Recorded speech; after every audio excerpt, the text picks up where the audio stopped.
हरे कृष्णा कृष्णा कृष्णा हरे हरे, हरे राम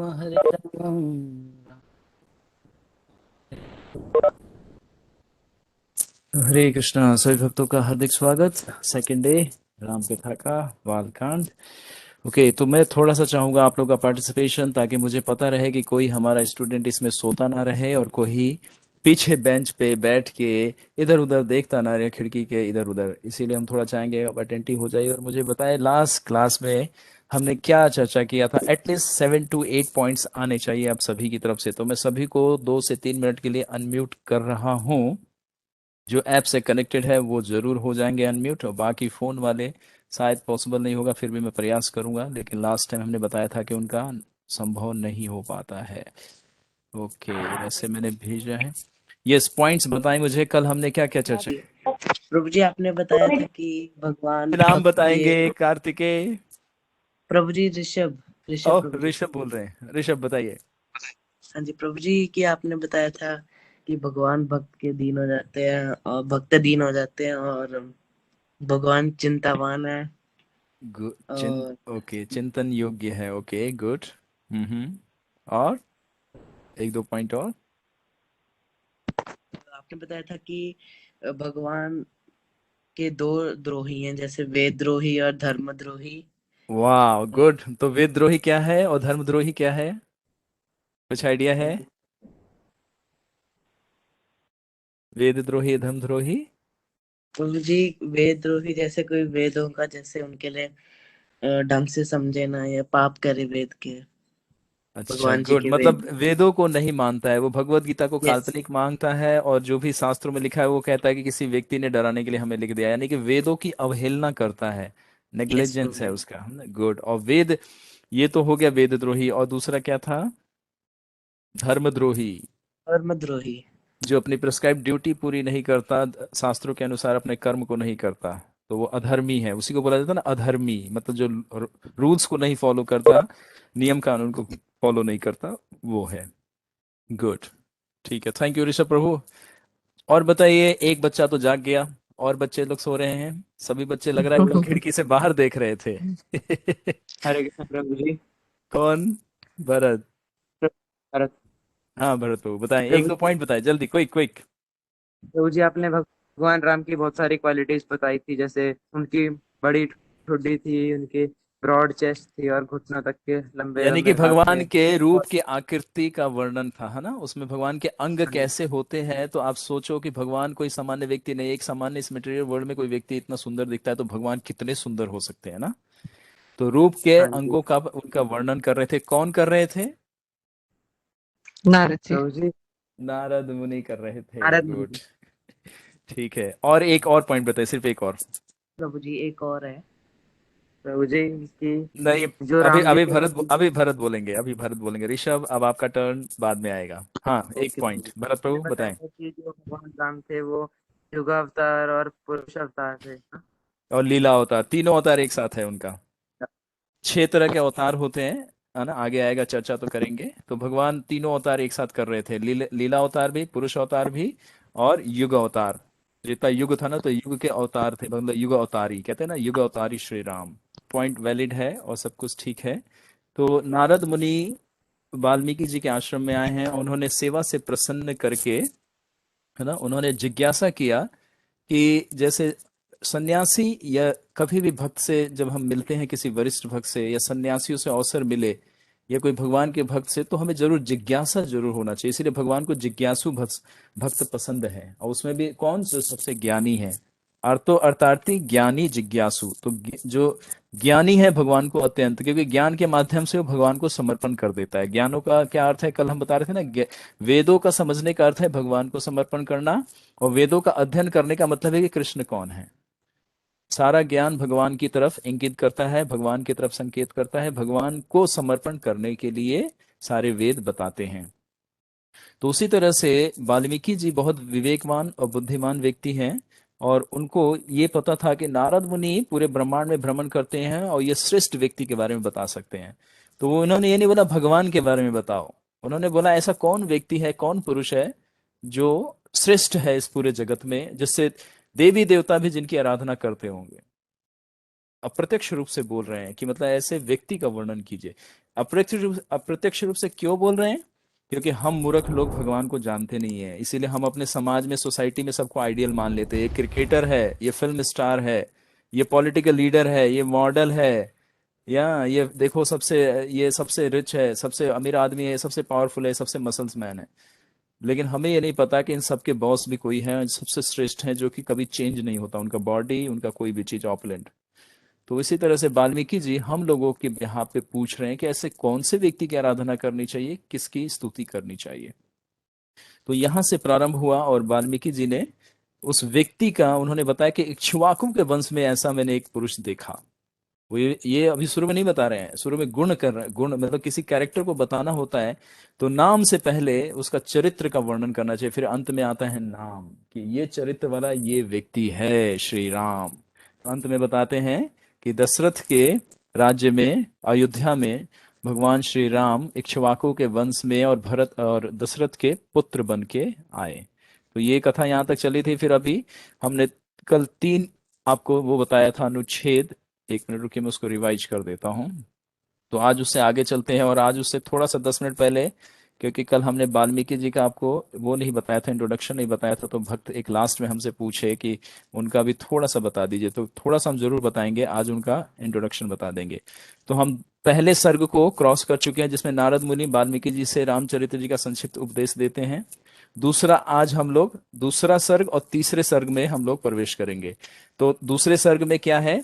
तमसा नदी के तट पर वाल्मीकि जी जाएंगे, और वहां पे वो स्नान करके अपने एक शिष्य से, है ना, कुछ वार्तालाप करेंगे, और उसी दौरान एक बहेलिया एक क्रौंच पक्षी के जोड़े को देखेगा, उसमें नर पक्षी को अपने तीर से मार देता है, मतलब मृत्यु कर देता है उसकी।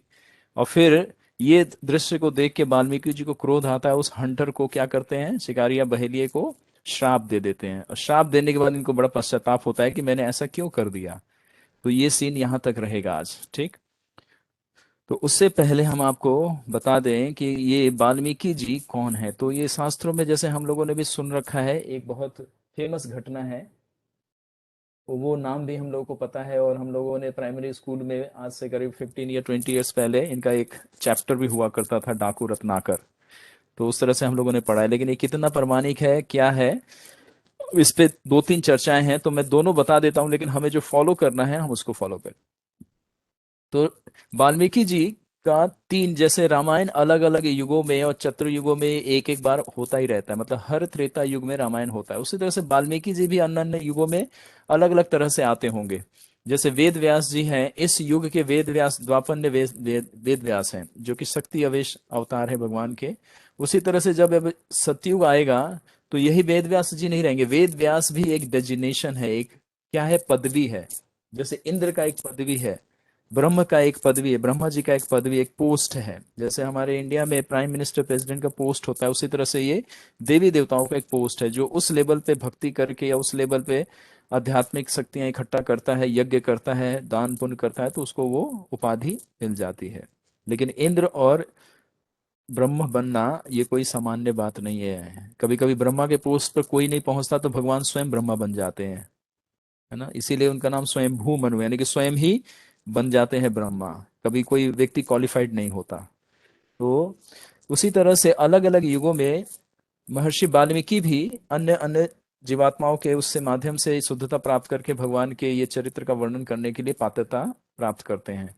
तो इसमें मेरे पास 3 है। अब ये तीनों कॉन्ट्रडिक्ट करता है, आपको सुनेंगे तो बड़ा अलग सा लगेगा, लेकिन जो हमें समझना है कि हमें कोई भी चीज जब वेदों में इस तरह से वर्णन आता है, तो समझ लेना चाहिए कि कल्प भेद है, या फिर उसमें तो जो प्रमाणिक है, जो आचार्य लोग जो मानते हैं, हम उसको फॉलो कर लेते हैं। बाकी बहुत कुछ है, हमें सब कुछ नहीं देखना है।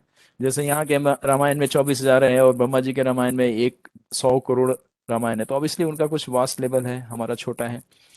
तो उसी तरह से वाल्मीकि जी का एक जो कथा आता है, उसमें इनका नाम होता है अग्नि शर्मा।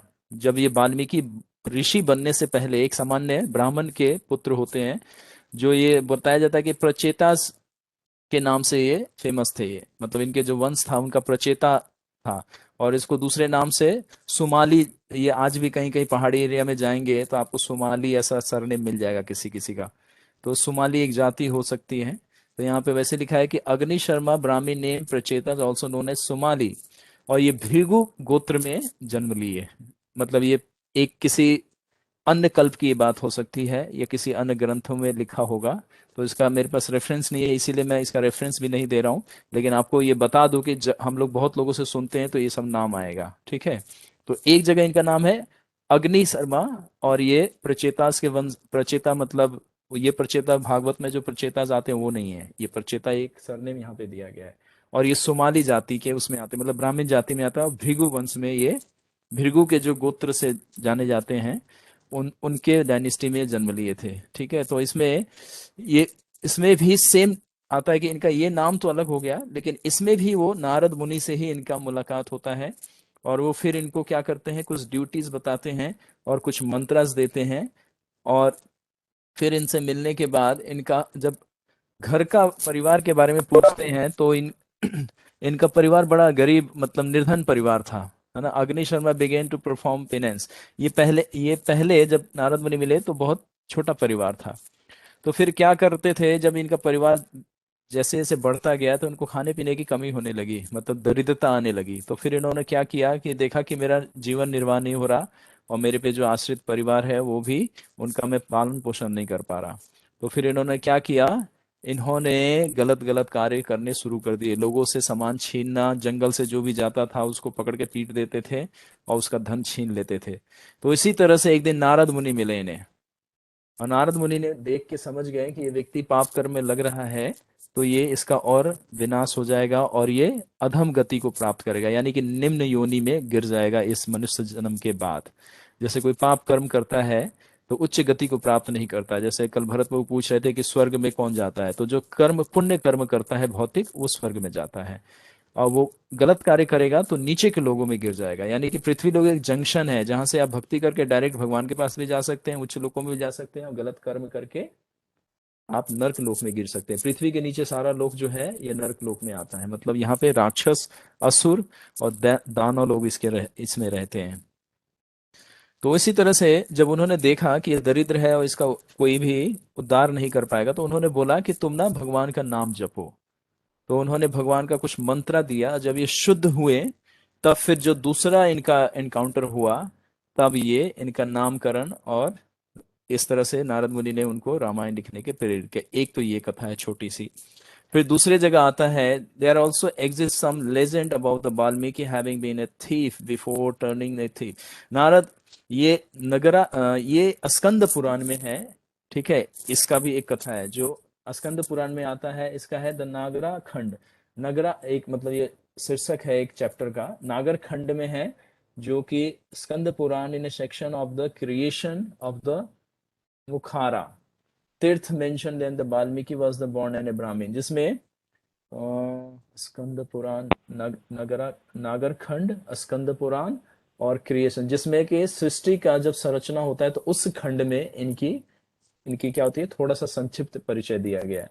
तो उसमें भी सेम यही है। यहाँ पे इनका नाम क्या है, अ, यहाँ पे नाम लिखा है लोहजंगा। लोहजंगा, ये एक नाम है लोहजंगा, ठीक है। ये डिवोटेड सन थे, इनका पेरेंट्स भी वहां पे भी ब्राह्मण बताया गया है। और ये भी सेम उसी तरह से स्टोरी है। और यहाँ पे थोड़ा सा अंतर क्या आया है कि इसमें जब वो परिवार पालन पोषण कर रहे होते हैं और जब वो दूसरे से धन छीनते हैं जबरदस्ती शक्ति के बल पे, तो एक दिन क्या हुआ, जंगल से जा रहे थे सप्त ऋषि, नारद मुनि नहीं, यहाँ पे सप्त ऋषि की चर्चा आई है, ठीक है।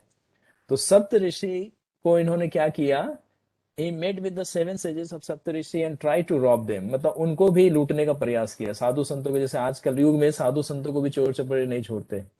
पहले के 3 युगों में कोई चोर या डकैत होता था तो साधु संतों को देख के प्रणाम करके छोड़ देता था, उनको कहता था कि ये महात्मा लोग हैं, इनसे क्या धन लेना। लेकिन कलयुग में तो साधु लोगों को भी अगर अकेले में कोई देखता है तो कहता है चलो भाई, जो लक्ष्मी लाए हो, धन आप धन राशि लाए हो, हमें दे दो। तो उसी तरह से जो ये हमारे वाल्मीकि जी थे, तो यहाँ पे सप्त ऋषि से इनका एनकाउंटर होता है, उनसे वो धन छीनने का प्रयास करते हैं। तो सप्त ऋषि लोग बड़े दयालु होते हैं, समझ जाते हैं कि ये अंधकार में है और इसका हमें उद्धार करना चाहिए। तो क्योंकि ऋषि लोग अपने पुण्य के बल पे उसको क्या किए, मार्ग दिए, मतलब वो सुनने की उसमें क्षमता नहीं थी। जैसे कि हमने संडे क्लास में चर्चा करते हैं हम लोग कि भगवान का कथा वही व्यक्ति सुन सकता है जिसके जीवन में थोड़ा पुण्य इकट्ठा हुआ हो। इसीलिए इतने लोगों को हम प्रेरणा देते हैं कि आप कथा सुनिए, भगवत गीता पढ़िए, लेकिन नहीं करते, उनका मन कभी करता ही नहीं है, क्योंकि तो पाप रोकता है ना। पाप जो है वो भगवान की तरफ आने से रोकता है। अब वही भगवत गीता जब जाएगा तो पाप को नष्ट कर देगा। तो दोनों में युद्ध चलता है, लेकिन जो कहते हैं ना, जो जिसका संग देगा वो शक्तिशाली होगा। तो हमें किसका संग देना चाहिए? भगवत गीता का। भगवत गीता जबरदस्ती पढ़ेंगे सुनेंगे तो पाप अपने आप कट जाएगा, नष्ट हो जाएगा। तो जो सप्त ऋषि थे उन्होंने वाल्मीकि जी को प्रेरणा दिया कि तुम इस कार्य से कुछ भी अपने जीवन में प्राप्त नहीं करोगे, और तुम्हारा जो अगला जन्म है वो नर्क लोक में चले जाओगे, और वहां पे तुम्हें अधम योनि प्राप्त होगी। तो वन ऑफ देम पुल्हा मणि, उसमें से जो सप्त ऋषि थे उसमें से एक पुल्हा पुल्हा ऋषि थे। तो उनको बड़ी दया आई, उन्होंने बोला कि ऐसे ये कुछ कर नहीं पाएगा, तो इसको हम लोग क्या करते हैं, इसको मतलब छल वश, इसको बताते हैं ना कपट, कपट कृपा। जैसे गुरु अपने शिष्य के साथ, जब शिष्य कभी अपना बुद्धि लगाता है तो गुरु उसको त्यागते नहीं है, लेकिन उसके साथ ट्रांसीडेंटल ट्रिक करते हैं। जैसे कहते हैं ना, मटेरियल में लोग एक दूसरे को छल करके अपना काम निकलवा लेता है। तो क्योंकि ऋषि लोग और गुरुजन जो है वो विवेक से बहुत आध्यात्मिक होते हैं, तो वो किसी के साथ छल नहीं कर सकते, लेकिन छल करेंगे तो उससे उसका लाभ हो जाएगा। तो पुनः क्या किए, उसको एक मंत्र दिए। तो जब हंटर, जो वो शिकारी बन चुका था उस समय, किसी को भी वो मार के, मतलब पशु पक्षियों की भी हत्या कर देता, जब अन्न नहीं मिलता था तो मांस भी खा लेता था ये। तो उन्होंने क्या किया कि जब वो मारता था तीर, तो उनको सिखा दिया कि तुम इसको मरा मरा बोलना। जब तीर मारो तो तेज तेज आवाज है, मरा मरा मरा मरा बोलते रहना इसको, ठीक है। बस इतना उन्होंने ट्रिक किया। तो अब आपको पता चल गया कि जब मरा बोलेगा और तेज तेज बोलेगा तो मरा मरा मरा शब्द राम राम राम राम बन जाएगा। तो राम का जैसे ही नाम कोई धारण करता है वो शुद्ध होता है। तो इस तरह से इस कथा में जो स्कंद पुराण में आया है कि पुलह मुनि, यानी कि सप्त ऋषि में से पुलह मुनि ने उनको मंत्र दिया था मरा, जबकि मरा कोई मंत्र नहीं है। लेकिन उन्होंने क्या छल किया, क्या कपट किया कि वो मरा मरा जब तेज ध्वनि में बोलेगा तो मरा मरा शब्द राम राम बन जाएगा। और राम जैसे वो उच्चारण करेगा तब उसको क्या होगा, उसको भगवान की शक्ति प्राप्त होगी, भगवान की कृपा होगी, उसका पाप कटेगा। जब पाप कटेगा तब वो अनर्थों से समझ पाएगा। तो इसी तरह से वो मरा मरा बोलता रहा। लेकिन जब अगली बार आए एक बार, और जब सेकंड टाइम की, अभी ये सुधरा कि नहीं, जैसे मॉनिटरिंग करते हैं ना, फीडबैक लेते हैं कि भक्त को जो इंस्ट्रक्शन दिया गया था उसको फॉलो कर रहा है कि नहीं। तो जब उन्होंने देखा कि अब ये मरा मरा नहीं राम राम बोल रहा है, तो यानी कि उसमें अब पात्रता आ गई, तब उन्होंने एक मंत्र दिया और बोला कि तुम अब इसका ध्यान किया करो बैठ के। तो वो इतना ऑब्जर्व हो गए थे कि पूरे चींटियां उनके ऊपर घर बना ली थी, पूरे शरीर को ढक दिया था। उसमें लिखा है anthill came to around his body. When the sages returned and heard the sound of the mantra coming from the ant hill, they blessed him and said, since you achieved great siddhi seated within the Balmiki as a ant hill, and you become well known as the world as a Balmiki। तो इन हरि लोगों बोल। ने सिर्फ इतना ही। Yes प्रभु। प्रभु बीच में आपकी आवाज बिल्कुल कट गई, कुछ भी सुनाई नहीं दिया। ओके। कौन प्रभु? देखिए ऑडिबल है मेरा भी वॉइस। अभी अभी आवाज आ रही है आपकी। अभी आ रही है। बीच में नेटवर्क का हो सकता है कोई इश्यू हो प्रभु। ठीक, मैं प्रयास करूंगा कि आप, ठीक है, कभी कोई भक्त को सुनाई ना दे तो दो चीज कीजिएगा आप लोग, या तो ऐप से एक बार एग्जिट होके फिर से रिज्वाइन कर लीजिएगा, कभी कभी कनेक्शन में प्रॉब्लम हो सकता है नेटवर्क का। और जब दो तीन लोगों को ना सुनाई दे तो मुझे फिर आप लोग इंडिकेट कीजिएगा बोल के। प्रभु दो तीन लोग को नहीं दे रहा था, मतलब मैसेज किया हम लोगों ने। ओके, हाँ जी। फिर ठीक है। जी पवन प्रभु प्रभु। आप थोड़ा सा इसको फीडबैक आप देखते रहिएगा, राइट, और मुझे आप प्रॉम्प्ट कर दीजिएगा, क्योंकि मैं जब मैं बोल रहा हूँ तो मैं ऐप को नहीं देख रहा हूँ। ठीक, मैं हाँ जी। नोट्स नोट्स वगैरह ये सब, और जो बुक मैंने ओपन किया है मैं उसको पढ़ रहा हूँ, राइट। तो आप थोड़ा सा फीडबैक इसको देखिएगा, ठीक। चैट बॉक्स में आप लोग ड्रॉप कर सकते हैं, पवन प्रभु मॉनिटर कर रहे हैं, वो फॉलो अप ले लेंगे मुझसे, ठीक। तो पुला मुनि उन्होंने मरा मरा जो नाम दिया था वो अब राम राम शब्द में कन्वर्ट हो गया था। और वो इस तरह से तपस्या में, अब उनको, मतलब ये बहुत लंबी कथा है, मैं सिर्फ शॉर्ट में आपको इंट्रो बता रहा हूँ इसका, कि वो जब बैठ के जब ये तपस्या करने लगे तो पूरी चींटियों ने उनके ऊपर घर बना दिया, मतलब उनके ऊपर पूरा एक टीला बन गया था चींटी का। तो जब अगली बार आए सप्त ऋषि मिलने उससे कि अब देखिए ये क्या कर रहा है, तब बड़े प्रसन्न हुए। उन्होंने उनको बताया कि हम तुम्हारी इस तपस्या से प्रसन्न हुए, और तुम भविष्य में एक ऐसा कार्य करोगे जो पूरा विश्व तुम्हारी आराधना करेगा और तुम्हें बड़ा सम्मान देगा, तुम्हें सिद्धि प्राप्त होगी और भगवान की असीम कृपा प्राप्त होगी। तो यहाँ पे ये कंफर्म नहीं हुआ कि वाल्मीकि जी को सप्त ऋषि ने कोई इंस्ट्रक्शंस दिया, उनको आशीर्वाद दिया। तो अब जो थर्ड आ रहा है, तो यहाँ चले गए कि स्कंद पुराण में है, इसलिए हम इसको प्रामाणिकता दे देते हैं कि यहाँ पे जो नागर खंड है, जिसमें स्कंद पुराण में जिसमें क्रिएशन की चर्चा होती है, उसमें मुखारा बोला गया है, मुखरा, ठीक है, मुखरा तीर्थ। तो इसमें ये वर्णन आया हुआ है वाल्मीकि जी का, थोड़ा सा 2-4 लाइनों में। अब जो हम फेमस है और जो सब जानते हैं वाल्मीकि जी का, ठीक है, उसमें है कि Valmiki played a important role in Uttarakhand. ये छोड़ देते हैं, ये बहुत डिटेल चला जाएगा। Maharshi Valmiki was born as a Ratnakar. अब ये जो हम लोग नॉर्मल जो सभी लोग जानते हैं, और इसका कहीं वर्णन अभी नहीं आया है किसी आचार्य से, मैंने या अपने सीनियर डिवोटी से नहीं सुना है, लेकिन फिर भी हम आपको बता देते हैं, ठीक है। तो जो अर्ली लाइफ में रत्नाकर थे, यहाँ पे भी प्रचेतास के जो ऊपर जो मैच कर गया ये ऊपर वाले से, कि ये प्रचेतास के वंश में थे, और ये भृगु इनका गोत्र था, ठीक। तो उसी में जन्म लिए थे, और सेम ये वही स्टोरी है। ये भी पहले अकेले रहते थे, और अकेले रहते थे तो ये इनको खाने पीने का साधन नहीं था, तो ये जंगल में जाके वास करते थे। वहां पे एक इनको कौन मिला, एक हंटर मिला, एक बहेलिया। तो बहेलिया ने अपने घर में इनको रखा अपने साथ, ठीक है। जब साथ रखा तो उसकी एक पुत्री थी, उस पुत्री से इनका विवाह हो गया, और जब विवाह हो गया तो इनका फैमिली एक्सपेंड किया। जब फैमिली एक्सपेंड किया तो फिर वही है कि इनका भरण पोषण नहीं हो पाता था अन्न से। तो फिर इन्होंने क्या किया, पशुओं की हत्या शुरू कर दी, पक्षियों की हत्या शुरू कर दी। अब इतना ही नहीं, जंगल में पशु अब इनके इनके दहशत से भागने लगे इधर उधर। जब इधर उधर भागने लगे, और पक्षी लोग भी पेड़ छोड़ के चले गए दूसरे जंगल में, तो फिर अब ये क्या करते थे कि जंगल में जो भी व्यक्ति उस रास्ते से गुजरता था एक गांव से दूसरे गांव में जाने के लिए, तो उसको पकड़ के वो मारते थे, पीटते थे, और धन सारा छीन लेते थे, कभी कभी हत्या भी कर देते थे ये। तो इस तरह से ये सारा कार्य इनका चलने लगता था। तो इसी तरह से ये जब ये कार्य सारा करते रहे, तो एक दिन इनका एनकाउंटर क्या हुआ, नारद मुनि से हो गया। One day the great sage Narad while passing through the jungle. क्योंकि नारद मुनि जंगल से नहीं जा सकते, तो इसीलिए बताया जाता है कि साधु संत कभी कभी अपने जीवन को जोखिम में डाल के दूसरों को उद्धार करने के लिए उनके घर जाते हैं, उनके ऑफिस जाते हैं और ऐसे ऐसे जगहों पे जाते हैं कि जहाँ पे असंभव है, और शास्त्रों में लिखा गया है कि साधु सन्यासी भक्त को उस स्थान पे नहीं जाना चाहिए। जैसे प्रभुपाद जी के लिए शास्त्रों में मना है कि किसी भी भारतवर्ष को, किसी भी सन्यासी को बाहर नहीं जाना चाहिए, भारतवर्ष भूमि छोड़ के।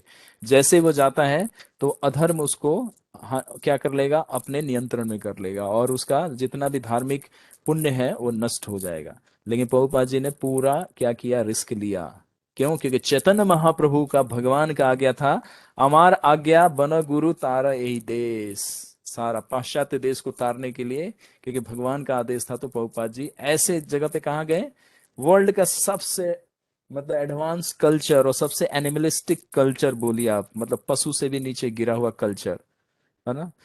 यूएसए गए, जहां पे व्यक्ति नग्न रहता है बिल्कुल, नाइट क्लब ऐसा, मतलब क्या क्या चीजें नहीं है, वर्ल्ड का सारा सिंफुल एक्टिविटीज उस कंट्री में सब चलता है। और प्रभुपाद जी उन लोगों के बीच में जाके भगवान का शुद्ध भक्ति सिखा दिया। तो ये प्रभुपाद जी भी किसी वाल्मीकि से, नारद मुनि से कम नहीं है ना। प्रभुपाद जी इम्पावर्ड आचार्य आए हैं, और ये डायरेक्ट गोलोक से आए हुए, भगवान के धाम से आए हैं।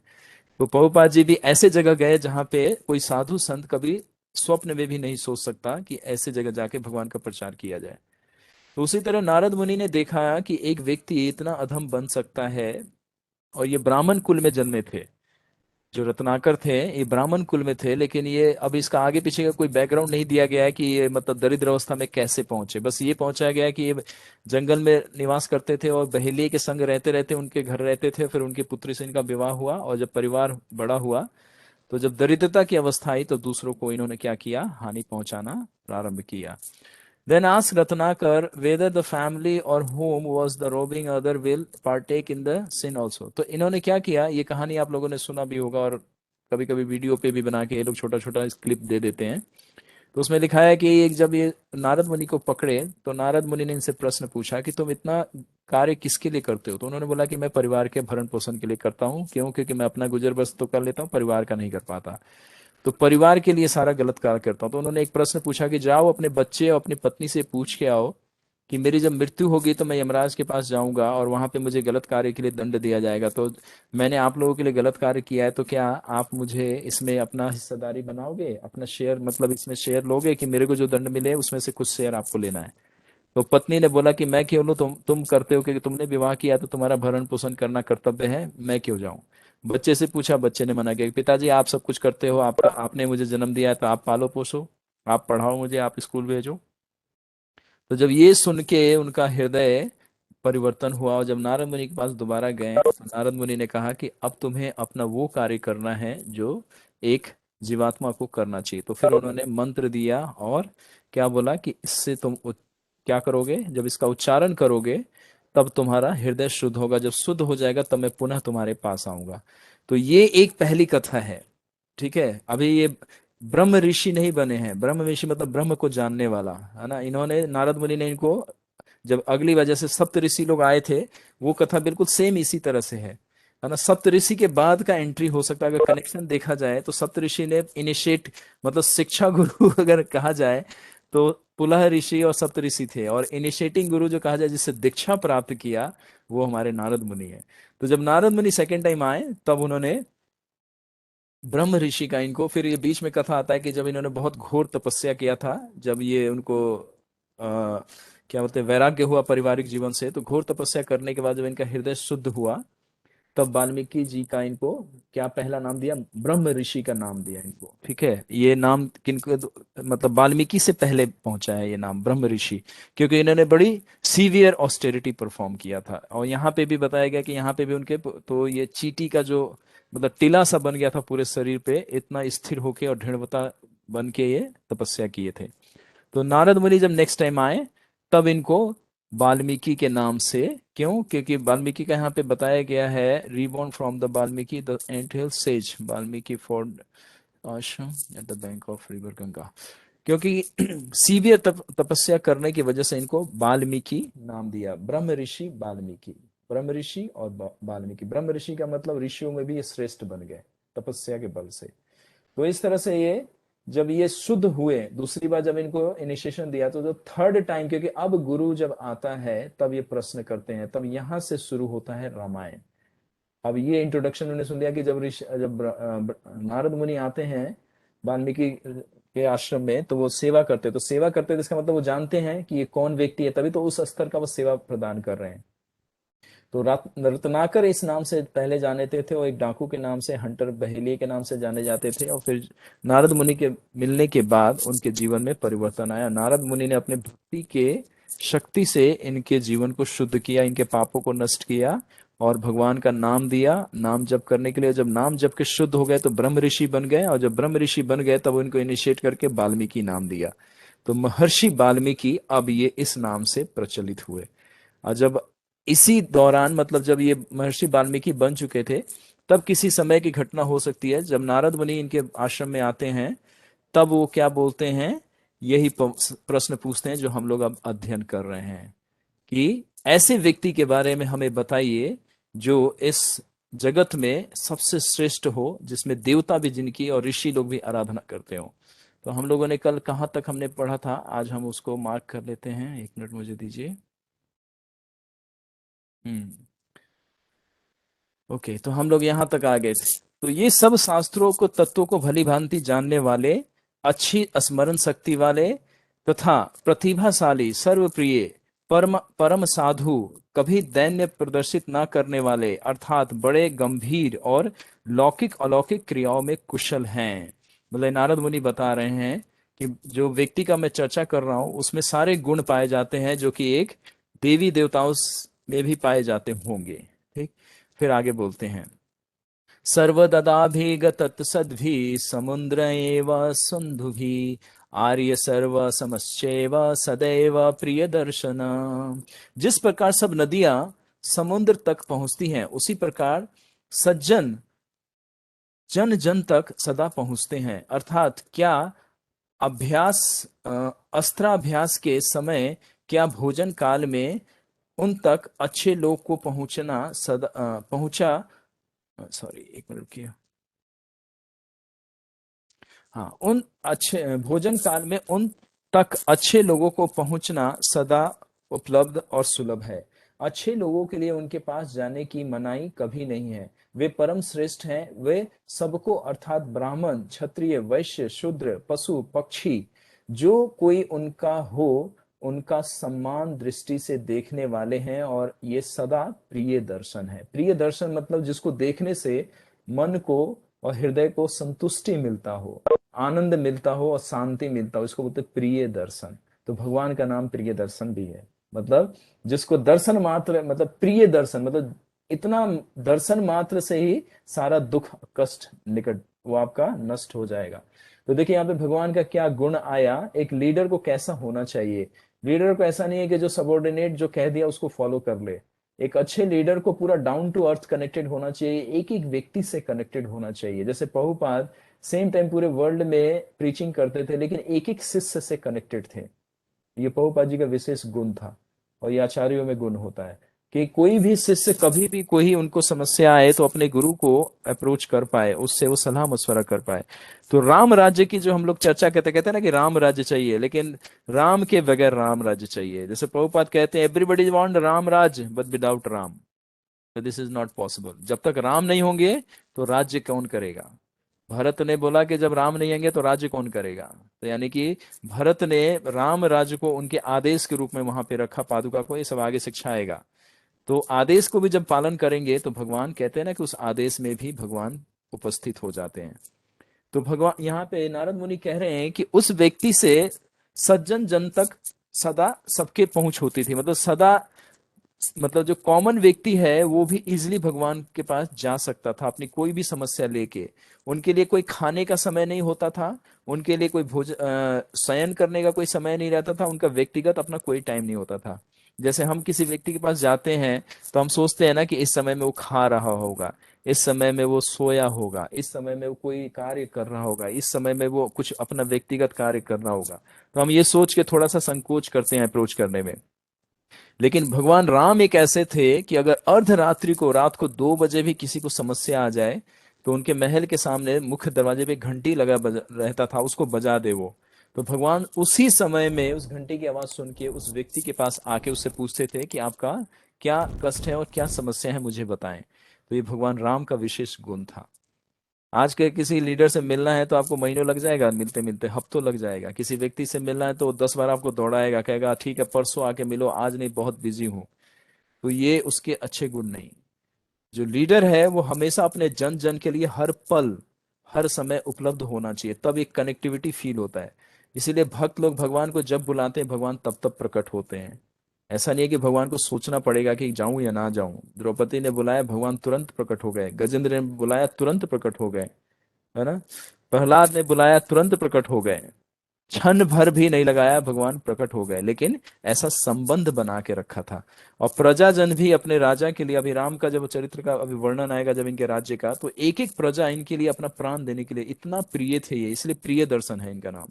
राम का नाम प्रिय दर्शन भी है कि एक एक व्यक्ति इनसे इतना मतलब डीपली कनेक्टेड था कि भगवान, इसीलिए जब भगवान वनवास जा रहे तो पूरा अयोध्या उनके साथ जा रहा था, कह रहा था कि हम भी आपके साथ जंगल में ही चलेंगे। तो जब पूरा अयोध्या ही उनके पीछे चला जाएगा तो अयोध्या तो वही नगरी बन जाएगी जहां पे राम जाएंगे। अयोध्या तो फिर अयोध्या नगरी अयोध्या नहीं, वो वन बन जाएगा। तो इससे क्या पता चलता है कि एक लीडर में ऐसा गुण होना चाहिए। इसलिए हम भी बोलते हैं कि जब कोई समस्या हो आप मुझे बस इन्फॉर्म कीजिए, जो भी हमारा हेल्प है, जो भी जिस तरह से हम आपकी सहायता कर सकते हैं, हर समय उपलब्ध है। ऐसा कोई भी कार्य नहीं है, ऐसा कोई भी समय नहीं है, ऐसा कोई भी मेरा व्यक्तिगत शेड्यूल नहीं है जिसमें भक्तों के लिए हम कहें कि नहीं ये मेरा पर्सनल है। क्या पर्सनल, सब कुछ भक्त के लिए, भगवान के लिए, उनकी सेवा के लिए। तो राम जी अपना चरित्र से यहाँ पे सिखाएंगे कि लीडर में क्या गुण होना चाहिए, और तब आपके जो फॉलोअर होंगे आपके लिए, मतलब आपके अलावा और अन्य से किसी से प्रेम कर ही नहीं सकते। इसीलिए भगवान से प्रेम करना चाहिए क्योंकि भगवान सुप्रीम लीडर हैं और सारे गुण हैं। तो उनमें कोई खाने का समय नहीं होता था, कोई शयन का समय नहीं होता था, कोई फैमिली का टाइम नहीं होता था। जिस समय में भी अयोध्या का एक भी व्यक्ति उनको याद करे, उनको स्मरण करे, भगवान उस समय में प्रकट हो जाते थे कि बताओ मैं क्या आपकी सहायता कर सकता हूँ। तो इसीलिए बोला जाता है कि राजा जो होता है वो पब्लिक सर्वेंट होता है, और सेम टाइम वो भगवान का क्या होता है, पार्षद होता है, भगवान का रिप्रेजेंटेटिव होता है। तो नारद मुनि आगे बताते हैं वे सब गुणों से युक्त कौशल्या के आनंद को बढ़ाने वाले हैं। जैसे बताया गया यशोदा नंदन, यानी कि यशोदा के आनंद को बढ़ाने वाले को यशोदा नंदन, यानी कि भगवान का नाम है ना यशोदा नंदन। उसी तरह से यहाँ पे कौशल्या नंदन, जो कौशल्या के आनंद को बढ़ाते हैं। भगवान अभी बाल लीला करेंगे ना, बहुत शरारत करेंगे यहाँ पे भी। तो कौशल्या नंदन जो कि कौशल्या के आनंद को बढ़ाने वाले हैं, वो गंभीरता में समुद्र के समान है। एक व्यक्ति को गंभीर भी होना चाहिए, ऐसा नहीं हमेशा जॉली मूड में होना चाहिए। परिस्थिति के अनुसार उसका भाव में, उसके विचार में परिवर्तन दिखता है। जब वो गंभीर व्यक्ति के साथ होगा तो बहुत गंभीर, जैसे समुद्र ऊपर से लहरों से दिखता है, तो कोई भी व्यक्ति कह सकता है कि समुद्र कभी शांत नहीं होता, लेकिन थोड़ी सी गहराई में जाया जाए तो समुद्र आपको बहुत शांत दिखाई देगा, कोई भी उसमें हलचल नहीं होता।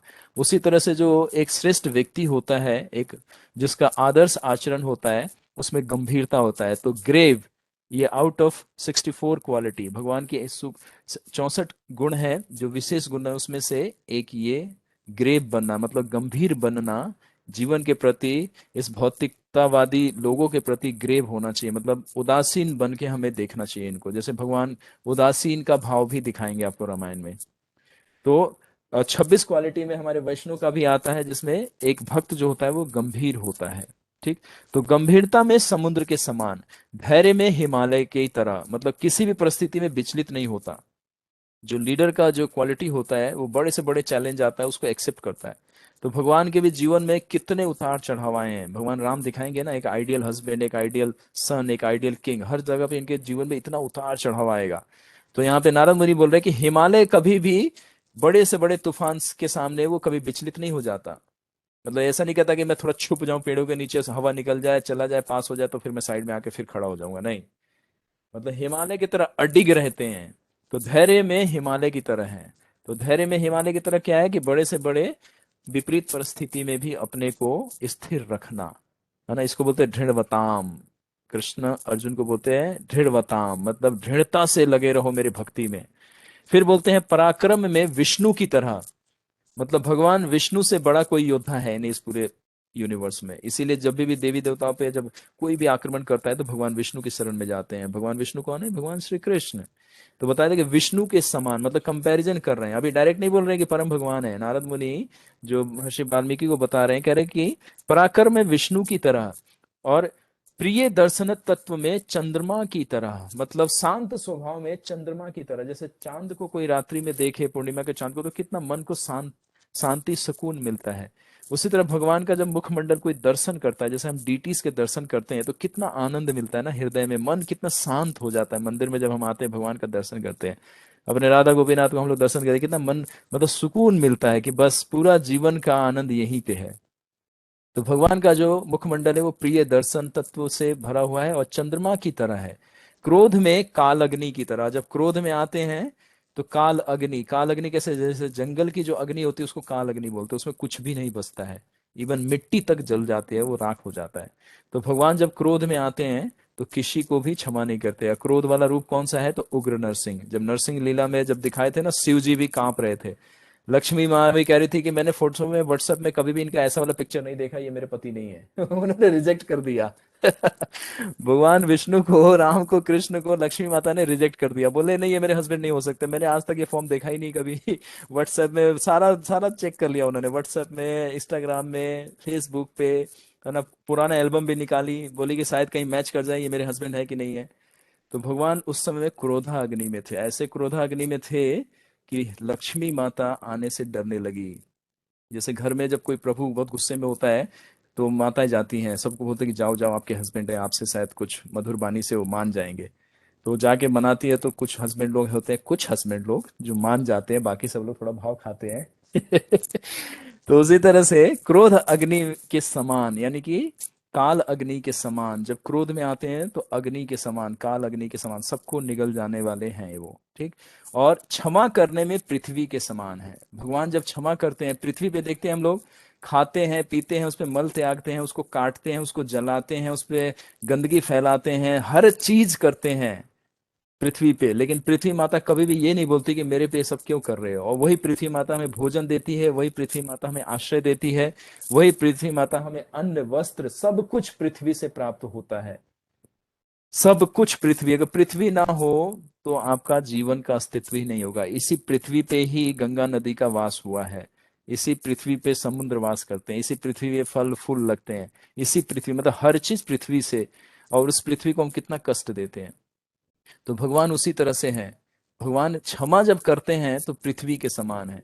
मतलब अब हमने जीवन में कितना पाप किया, भगवान ये कभी नहीं विचार करेंगे। भगवान ये देखेंगे कि अब आ गया मेरे पास, बस मुझे स्वीकार कर लो कि मैं आपका स्वामी हूँ और आप मेरे नित्य प्रिय भक्त हो, सेवक हो, और मैं आपको बहुत प्रेम करूंगा। इसीलिए इसमें आगे एक श्लोक आएगा जो आपको सिखाऊंगा, जिसमें बोलते हैं एक बार जाके कोई भगवान श्री राम को कह दे कि मैं आपका नित्य दास हूं, आप मुझे स्वीकार कर लो, भगवान उसी समय में कोई विचार किए बगैर स्वीकार करते हैं। जैसे विभीषण को बाली, सुग्रीव, हनुमान, अंगद सब ने मना किया कि ये जासूस है, इसको मत आने दीजिए, इसको अपना शेल्टर मत दीजिए, लेकिन भगवान ने बोला कि नहीं, ये शत्रु भी है लेकिन मेरे शरणागत हो रहा है तो मैं इसको अवश्य रक्षा करूंगा। तो भगवान ने क्या बोला कि विभीषण, आप मेरे पास आए हो, आप शत्रु के पक्ष से हो, लेकिन फिर भी मैं, आप मेरे शरण में आओ, मैं आपको स्वीकार कर लिया। आपने सिर्फ विचार लाए कि आप मेरे शरण में आना चाहते हो, उसी समय मैं आपको स्वीकार कर चुका था। तो ये शिक्षा जब आएगा युद्ध कांड से पहले समुद्र के किनारे, तो उसमें हम लोग देखेंगे। तो भगवान पृथ्वी के समान क्षमा करने में है। इसीलिए हम लोग इतना पाप कर्म अधर्म कर्म सब कुछ करते हैं, लेकिन जैसे भक्ति प्रारंभ करते हैं तो भगवान मुस्कुराते हैं, कहते हैं कि चलो अब हमारा थोड़ा नालायक बच्चा, जो नौटी बच्चा है, वो अब थोड़ा सुधर रहा है और अब इसको मैं सहायता करूंगा। तो नारद मुनि ये सारे गुणों का व्याख्यान करे जा रहे हैं। फिर वो आगे बताते हैं, वह दान देने में कुबेर के समान है। जब भगवान दान देते हैं तो इतना देंगे कि आप संभाल नहीं पाएंगे, और जब लेने में आते हैं तो इतना लेंगे कि अवंती ब्राह्मण बना के छोड़ेंगे आपको।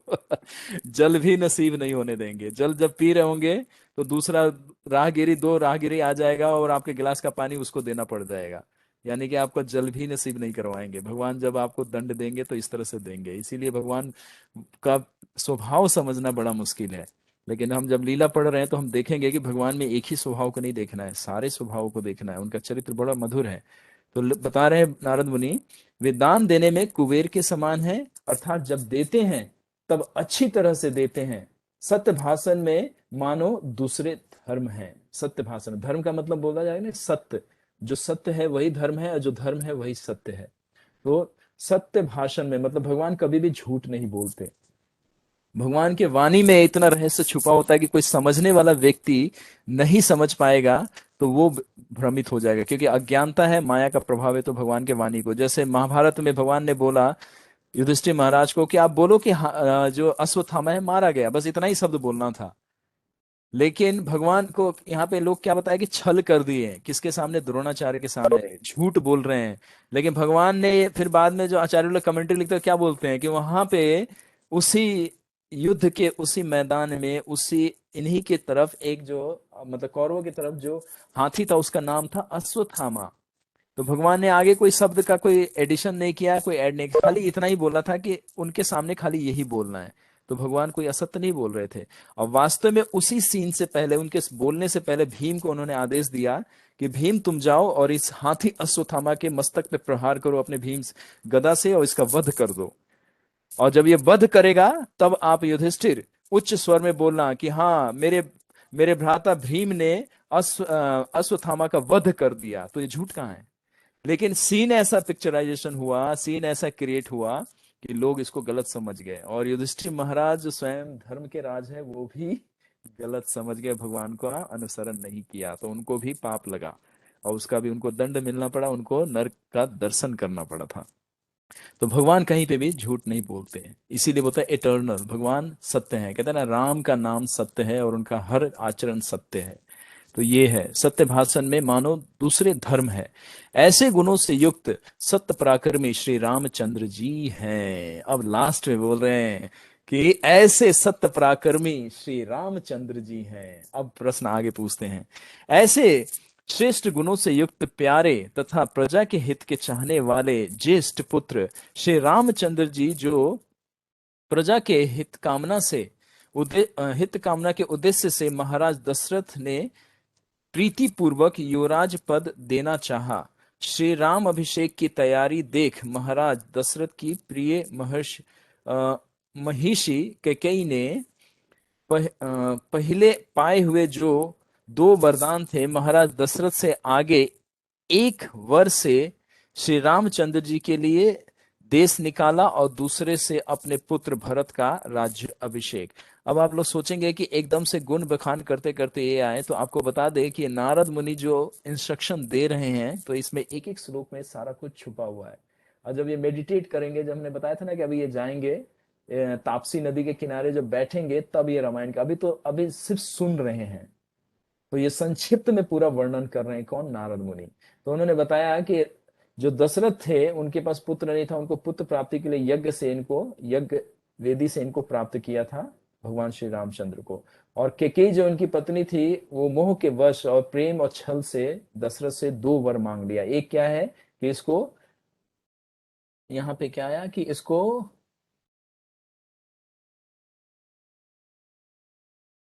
सेकेंड मिस हो गया।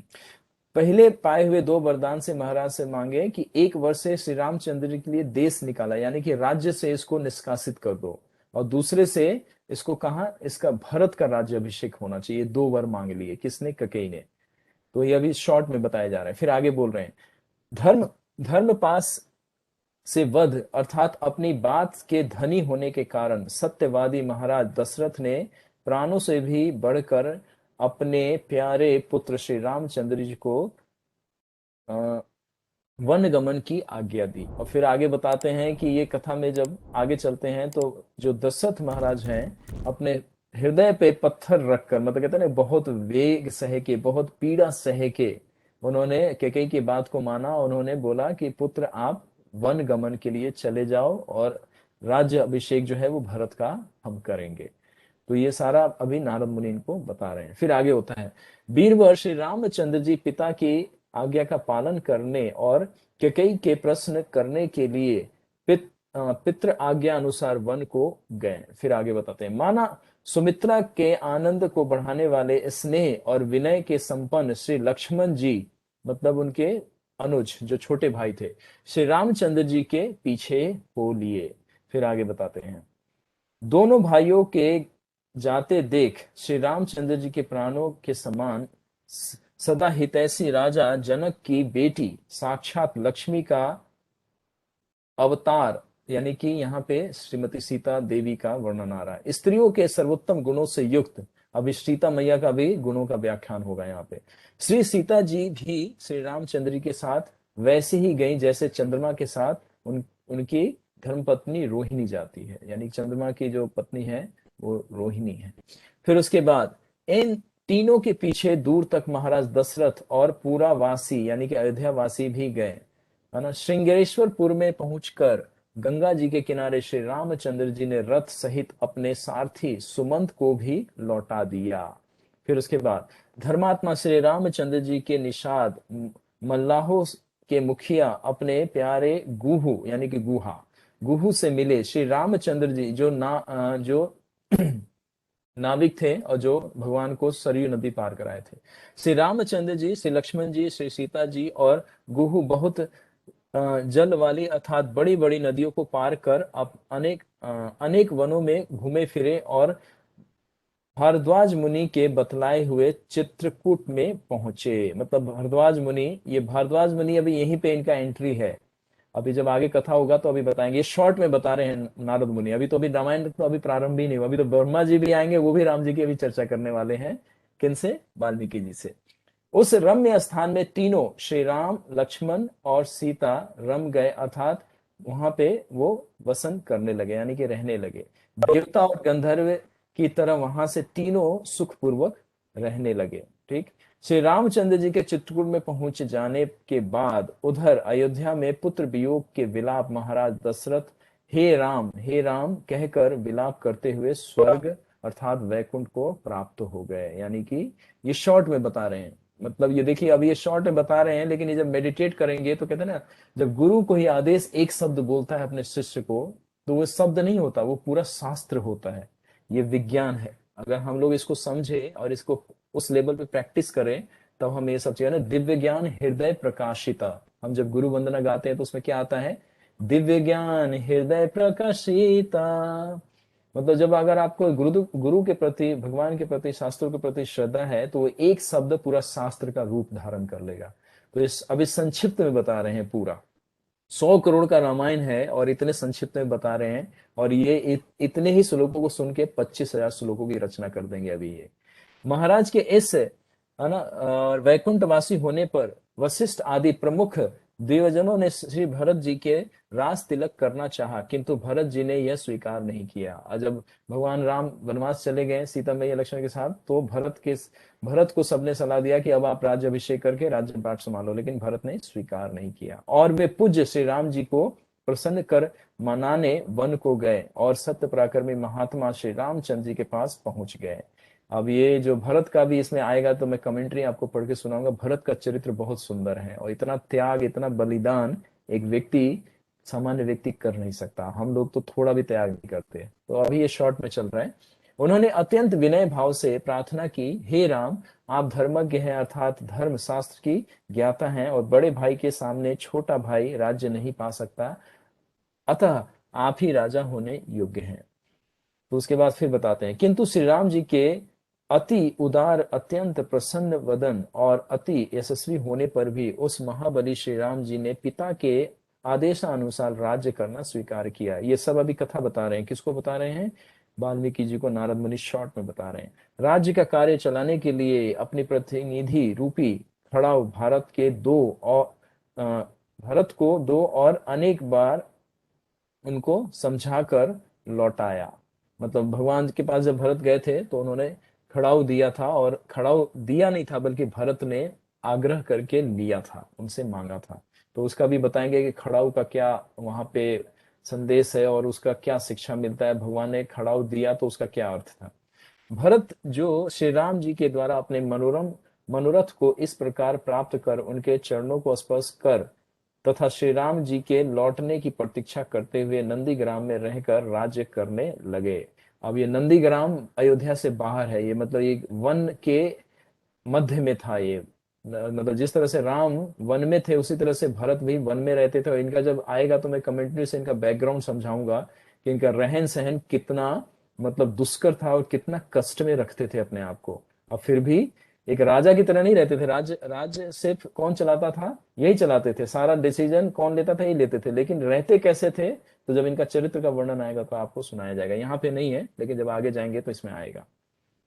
भरत जी के लौट जाने पर सत्य प्रतिज्ञ और जितेंद्रिय श्रीमान रामचंद्र जी ने यह विचार किया कि चित्रकूट में आना श्री अयोध्या वासियों का आना जाना शुरू हो गया है, और लोगों के आने से चित्रकूट वासी तपस्वी के जप तप में विक्षेप पड़ता है।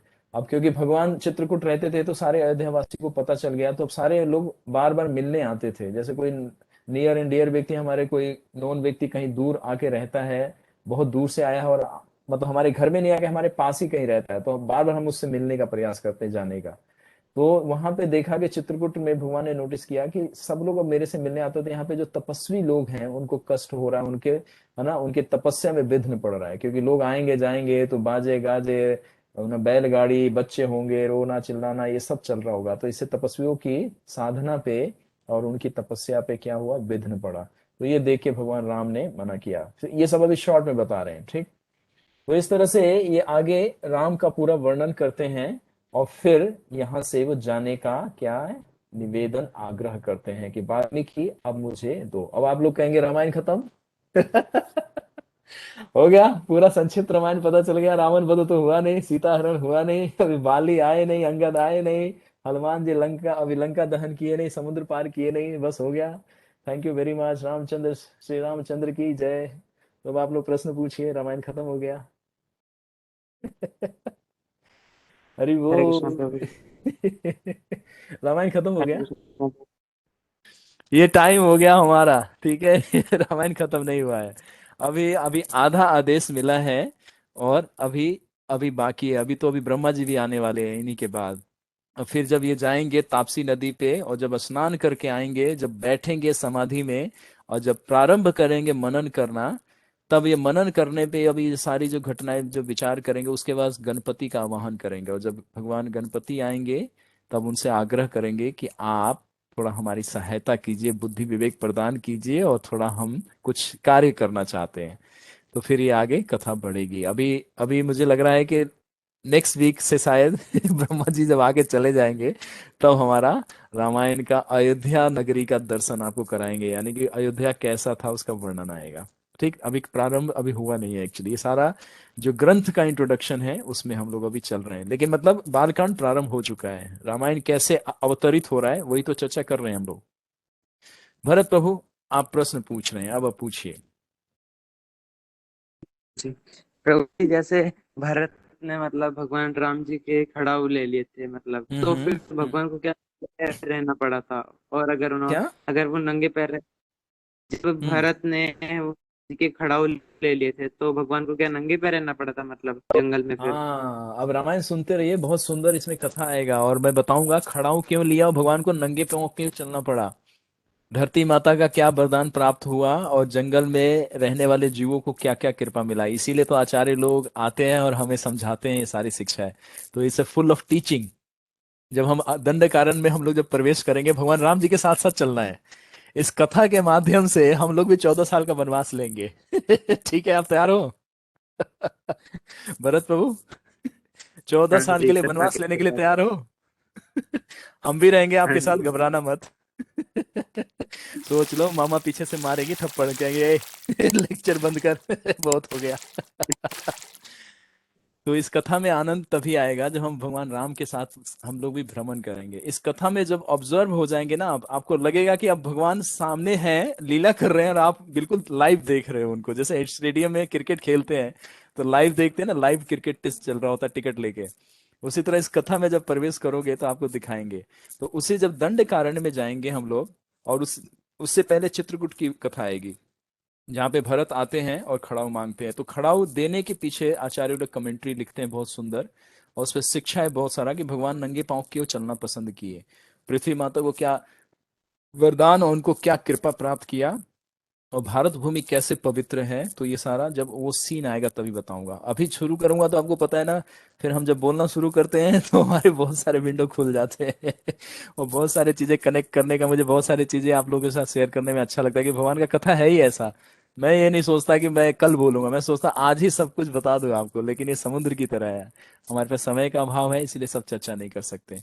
तो जब चित्रकूट का आएगा, जब इनको वनवास जाने का, जब वो दशरथ महाराज इनसे वो करेंगे निवेदन, तब मैं उसका वर्णन करूंगा, जरूर करूंगा। उसका है बहुत अच्छा शिक्षा है उसका कि भगवान नंगे पांव क्यों गए और किस खड़ा वापिस क्यों ले लिया। ठीक है, तो थोड़ा सा प्रतीक्षा करना है आपको। कोई और प्रश्न है? प्रभु जी, अरे उसका वो मतलब हरे कृष्ण, हरे कृष्णा। एक मिनट, भरत प्रभु आप जरा बताएं, मंजू माता अंशुल दोनों बोले हैं, ठीक है आप लोगों के पास मैं आता हूँ। हाँ भरत प्रभु क्या कह रहे थे? जैसे आपने कहा कि मतलब उन्होंने खड़ा उतारे, तो उसको हम्म। भरत, मतलब भरत को कोई अपराध नहीं लगेगा? मतलब पेड़ में तो जैसे कांटे वगैरह भी होते हैं, तो भगवान को तो उससे परेशानी होगी। इसमें दो तरह की शिक्षाएं हैं, वही तो कह रहा हूँ। भगवान वही एक्चुअली एक्चुअली पूर्ण वैरागी का कई ने जो वरदान मांगा था, तो आपको पता है विशेष उदासी का भी वरदान मांग लिया उसने, बोला कि आपके 14 वर्ष तक आपके मुखमंडल पे मुस्कान नहीं दिख जाए, अगर किसी जीव को दिख गया तो आपका 14 वर्ष फिर से मैं दोबारा करवा दूंगी। इतना मतलब हार्ट हार्टेड बन के उन्होंने तब वर मांगा था। सो विशेष उदासी, एक उदासी होता है, एक विशेष उदासी। उसी तरह से भगवान के पास जो चप्पल थे वो चप्पल भी मांग लिए थे। तो ये सब जब शिक्षा आएगा तो मैं उसमें आपको बताऊंगा, कमेंट्री पढ़ के आपको सुनाऊंगा, उसमें बड़ा सुंदर शिक्षा है ये सारा। ठीक, तो आप वेट करो, अभी 2-4 हफ्ते वेट करो, फिर जब वो जब वन वन लीला शुरू होगा उसमें बताएंगे आपको। ठीक है, ओके, आते हैं हम मंजू माता जी के पास। मंजू हरे माता। कृष्णा, हरे कृष्णा यस प्रभु माता, जी। बताएं। मैं एक्चुअली ये पूछना चाह रही थी, जैसे अभी भगवान जी के गुण बताए थे ना, कि वे हम्म। क्रोध में काल अग्नि के समान और दान हम्म। में कुबेर के समान। तो मतलब हम्म। ये सब तो भगवान ने उनको क्वालिटी दी है, फिर उनके समान कैसे, मतलब वो थोड़ा अब सा। देखिए, अब भगवान महान है, ठीक है, जी। तो हम तो नहीं जी। जानते कितने महान है। तो कोई अच्छा। उपमा दिया जाता है, प्रभुपाद जी बहुत सुंदर इसमें अच्छा। हम लोगों को अंडरस्टैंडिंग देते हैं। प्रभुपाद जी अपने प्रेयर में एक बार क्षमा मांगते हैं, प्रभुपाद जी पर्सनल प्रेयर में प्रभुपाद जी कहते हैं, और आचार्य लोग का ये प्रार्थना है कि हे भगवान मुझे क्षमा करना, मैंने आपकी सुंदरता की तुलना कमल पुष्प से किया है। आप कमल पुष्प से क्षमा क्यों मांग रहे हैं और कमल पुष्प से करने से भगवान से क्षमा क्यों मांग रहे हैं, तो आपको बताते हैं।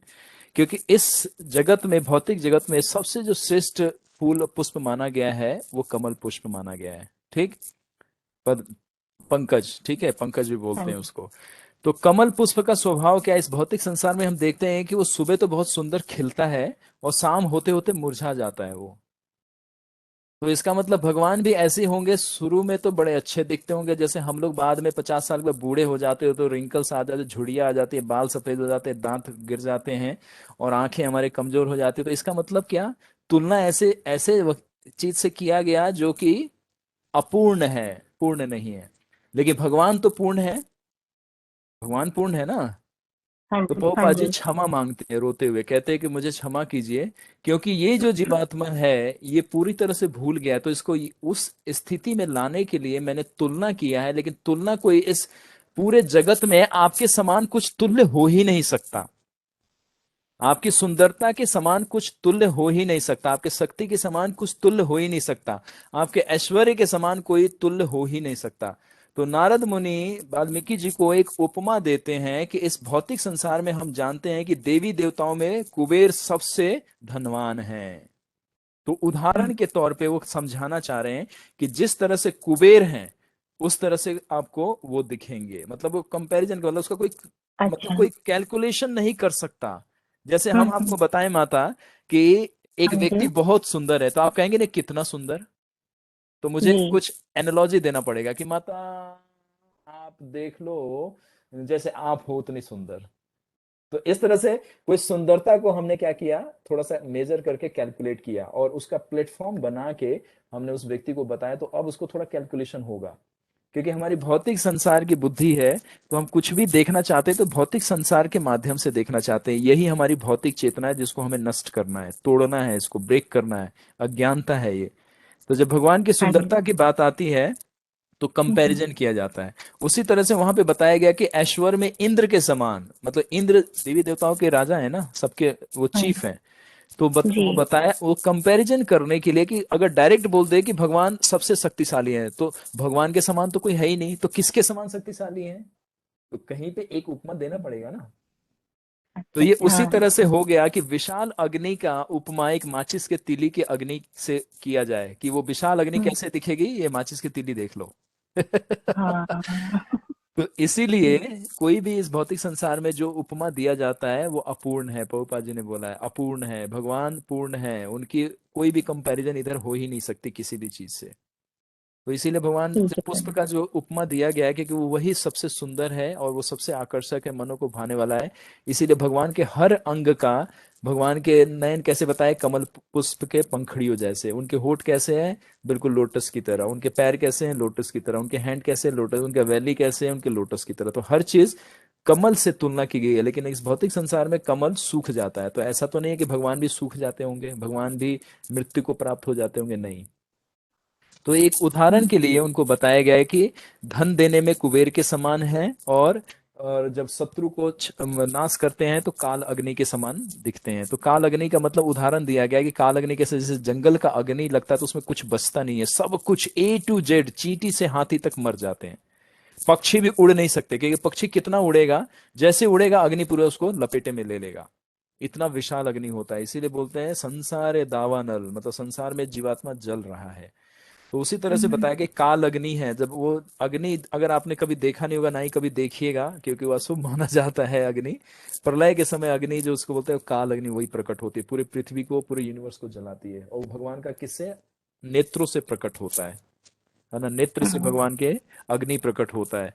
तो उसी अग्नि की तुलना की गई। लेकिन भगवान तो उस काल अग्नि के भी पिता हैं, उस काल अग्नि को जन्म देने वाले हैं। तो जो जन्म देने वाला होगा वो जो जन्म लेता है उससे विशाल और उससे शक्तिशाली होगा। तो इसीलिए इन तीन चार चीजों की तुलना भौतिक चीजों से करी जा रही है कि ताकि वो सामान्य जन, नारद मुनि वो हमें सिखा रहे हैं कि भगवान को कैसे आप समझ सकते हो, तो इस व्यक्ति को देखो, इससे कैलकुलेशन करो। ठीक है माता, हाँ जी।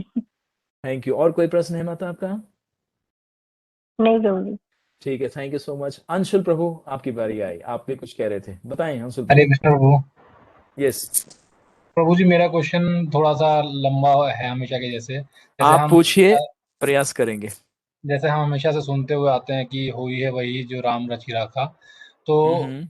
ये क्वेश्चन जो थोड़ा सा बड़ा व्याकुल करने वाला, माइंड बॉगलिंग टाइप का है कि जब सब कुछ ऑलरेडी डिसाइडेड है और होना वही है जो भगवान ने सोचा हुआ है, यस, करा हुआ है, यस, तो यस। हम क्या कर रहे हैं? और हमें जो आचार्य लोगों ने बताया है, गुरुजनों ने बताया, वो भी बताया कि आप सेवा करो, तो सेवा तो कर ही रहे हैं। पर हम्म। जब ये क्वेश्चन दिमाग में आता है कि होना वही है जो राम ने ऑलरेडी रचा हुआ है, तो फिर हम क्या करें? ओके, ठीक है।